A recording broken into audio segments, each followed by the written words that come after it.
itu kalau saya hitung sudah 58 tahun berdakwah ini. Sudah cukup lama, saya mulai umur 22 saya berdakwah itu. Liku-likunya memang berdakwah itu sangat berat.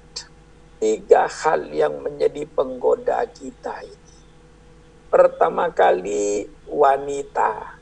Nah, tidak jarang ustadz-ustadz itu disuguhi oleh pendengar kadang-kadang bahwa anaknya yang cantik, kita disuruh mampir ke rumahnya, dilayani oleh anaknya yang cantik, itu pun merupakan satu ujian. Rata-rata yang banyak gagal itu karena perempuan. Itu rata-rata. Mubalik ini banyak yang gagal karena perempuan. Akhirnya di mana saja dia berada kawin, pindah tempat dia kawin, sudah istrinya 4, dia masih mau kawin lagi, lalu dicerailah istri yang 1 supaya tetap 4 yang dihadapi. Itu mungkin dia istrinya bisa sampai 100, tapi yang dihadapi selalu 4. Nah, ini kadang-kadang godaannya. Tidak ada halangan dalam agama kawin lebih dari 1 itu asal dengan perbuatan yang adil. Nah, itu godaan yang pertama biasanya perempuan. Rata-rata mubalik itu perempuan. Yang kedua godaannya itu jabatan atau kedudukan, ditawarkan kedudukan atau jabatan. Supaya apa? Supaya tidak vokal lagi.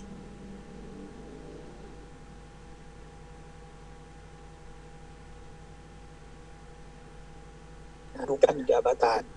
Nah, itu udah.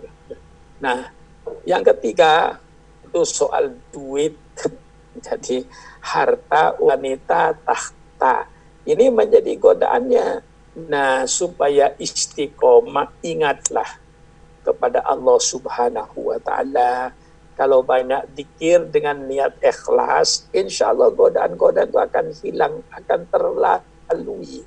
Nah, inilah kepada anak-anakku yang menjadi mubaligh, itu ingat godaannya biasanya perempuan, kedudukan, jabatan, setelah dia naik daun, sudah populer, mencapai popularitas. Nah, mencapai popularitas, dia bisa pergunakan untuk mencari kedudukan, untuk beri jabatan. Nah, inilah saya kira godaan-godaan yang dihadapi. Lah untuk itu, kuatkan hatimu. Kuatkan hatimu.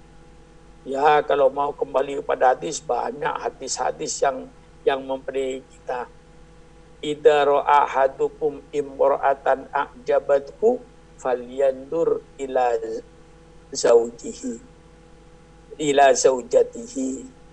Kalau ada orang melihat perempuan yang cantik, menakjubkan, kata Rasul, lihat saja kepada istrinya sendiri, sama saja sebenarnya. Cuma nafsu yang bikin berbeda. Falyandur ila ahlihi, kata Rasulullah.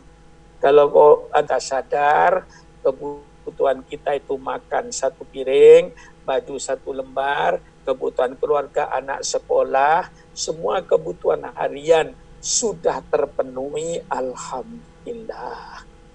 Jangan melihat kepada yang lebih tinggi. Insya Allah selamat kalau selalu kita melihat ke bawah. Jangan melihat ke atas.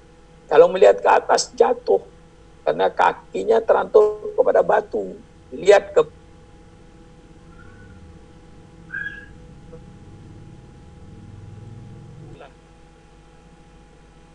masih ada lagi?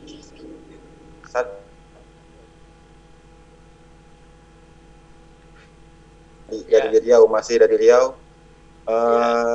Kami semua ini sekarang rata-rata adalah orang tua baru yang baru memiliki anak yang masih kecil. Apa nasihat Ayahanda Jalhal Syukran Ma'mun kepada kami dalam mendidik anak? Pas kita potong, maka nanti pohon itu persis akan menjadi kayak payung. Rindah menurut kemauan kita. Anak-anak kita yang masih kecil itu harus kita jaga, kita pelihara. Misalnya, hadapkan mereka itu, kalau sekarang ada film-film para nabi, jangan film-film yang merusak, film-film para nabi, filmnya Nabi Nuh, filmnya Nabi Ibrahim, setel di depan mereka yang umur 3 tahun. Sejarah-sejarah Islam, kita cerita, kalau perlu ayahnya yang cerita tentang Nabi Nuh, sehingga menjadi idolanya, menceritakan Nabi Ibrahim, menceritakan Nabi Musa, menceritakan Nabi Muhammad, menceritakan sahabat-sahabat. Jangan sampai otak anak itu terisi dengan yang lain, terisi dengan tokoh-tokoh Islam yang menjadi idola. Akan tertanam semacam itu. Dan mulai umur 3 tahun itu hati-hati. Kita ajarkan anak kita doa harian, seperti doa makan, doa tidur, itu kita ajarkan. Sehingga tidak terpengaruh dengan hal-hal yang lain. Kita isi lebih dulu. Karena anak kecil itu ibaratkan botol kosong. Mau diisi apa? Nah, siapa yang duluan ngisi? Kalau botol itu sudah diisi dengan air susu, sudah isi, nah mungkin yang lain tidak bisa masuk. Ini cara mendidik anak, jangan terlambat.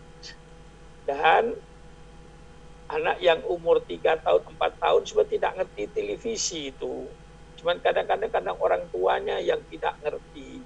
Sehingga kadang-kadang anak nonton film-film yang macam-macam. Kasihlah sekarang ini film-film, kalau terpaksa film-film, kaset-kaset, bikinlah, kumpulkan kaset-kaset yang agamis, cerita para sahabat, cerita tokoh-tokoh Islam, cerita para nabi, berikan kepada anak itu. Sehingga ketika kecil yang tertanam itu, sebelum ditanam dengan pohon yang lain, pohon Islam tanamkan dulu. Inilah cara untuk anak-anak supaya tidak terlambat. Karena sekarang pengaruhnya sudah luar biasa. Namanya televisi, namanya HP, sudah tidak bisa dibendung. Nah, itu HP-nya juga diawasi. Jangan sampai anak-anak nanti bisa akses ke internet yang berbahaya. Itu diawasi. Asal anak itu dijaga sejak dini, sejak umur 2-3 tahun sudah ditanamkan agama, diceritakan tentang para nabi, para rasul, insya Allah di otaknya terisilah idola terhadap para nabi dan para rasul, menganggap Nabi Ibrahim hebat, menganggap Nabi Musa hebat ketika melawan Fir'aun, Nabi Ibrahim hebat ketika lawan Raja Namrud. Tampakkan itu semuanya. Sayyidina Umar itu hebat dengan pedangnya bela Islam. Nah, sekitar tertanam pada anak umur 3 tahun itu tokoh-tokoh Islam yang ada di otaknya. Nah, kemudian mulai diajar-ajar agama, doa-doa, mumpung masih bersih. Mumpung masih bersih. Karena apa? Semua orang itu dilahirkan yuladu alal fitrah. Dilahirkan dalam keadaan bersih. Orang tuanya lah yang menjadikan Yahudi. Orang tualah yang menjadikan Nasrani. Karena terlambat mendidiknya. Ini saya kira untuk anak-anakku yang sudah punya anak, berarti cucu saya itu, nah, supaya jangan terlambat mendidiknya sejak dari kecil. Tanamkan idola-idola di tokoh-tokoh agama, para nabi, para rasul, para sahabat. Karena anak itu biasa senang cerita.